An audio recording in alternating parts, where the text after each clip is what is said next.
டெல்லிக்கு out of control அப்படின்ட்டு Stalin sir அடிக்கடி சொல்லுவாங்க. ஸ்டாலின் சார் எது எதுலலாம் அவுட் ஆஃப் கண்ட்ரோல் இப்ப நான் கொஞ்சம் சொல்லட்டுமா? முதல்ல சட்டம் ஒழுங்கெல்லாம் அவுட் ஆஃப் கண்ட்ரோல்,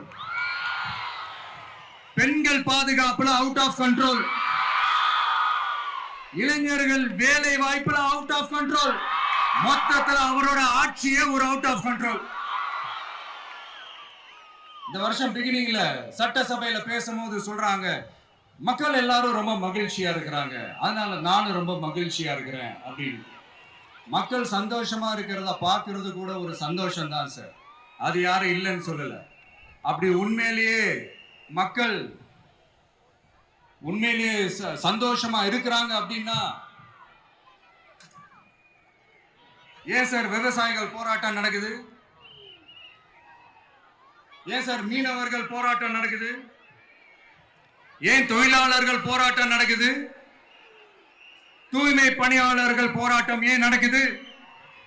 அங்கன்வாடி ஊழியர்கள் போராட்டம், செவிலியர்கள் போராட்டம், மருத்துவர்கள் போராட்டம், மாற்றுத்திறனாளிகள் போராட்டம், அரசு ஊழியர்கள் போராட்டம், ஆசிரியர்கள் போராட்டம், இடைநிலை ஆசிரியர்கள் போராட்டம், பகுதி நேர ஆசிரியர்கள் போராட்டம். இதெல்லாம் உங்க ஆட்சியில மக்கள் மகிழ்ச்சியா இருக்காங்கன்றதுக்காக நடக்கிற போராட்டமா சார்? எனக்கு தெரிஞ்சு மக்கள் சந்தோஷமா இருக்கிறாங்கன்னா பொங்கல் வச்சு கொண்டாடுவாங்கன்னு கேள்விப்பட்டிருக்கேன். உங்க ஆட்சியில தான் போராட்டம் நடத்தி அவங்களுடைய மகிழ்ச்சியை வெளிப்படுத்துறாங்கன்னு நினைக்கிறேன். இன்னும் தீரவே தீராத பிரச்சனைகள்னா இருக்கிற இடம் பிரச்சனை, பார்க்கிற வேலை பிரச்சனை, பண்ற தொழில் பிரச்சனை, விலைவாசி பிரச்சனை, தண்ணி பிரச்சனை, பஸ் வசதி இல்லைன்ற பிரச்சனை, ரோடு சரி இல்லைன்ற பிரச்சனை, ஆஸ்பத்திரி சரியா இல்லைன்ற பிரச்சனை. இப்படி எல்லாம் ஒரு அடிப்படை விஷயங்களே பிரச்சனையா இருந்தா அப்போ ஆளுங்கட்சின்னு ஒண்ணு எதுக்குதான் இருக்கிறாங்க அப்படின்னு தானே மனசுல தோணும் மக்களுக்கு.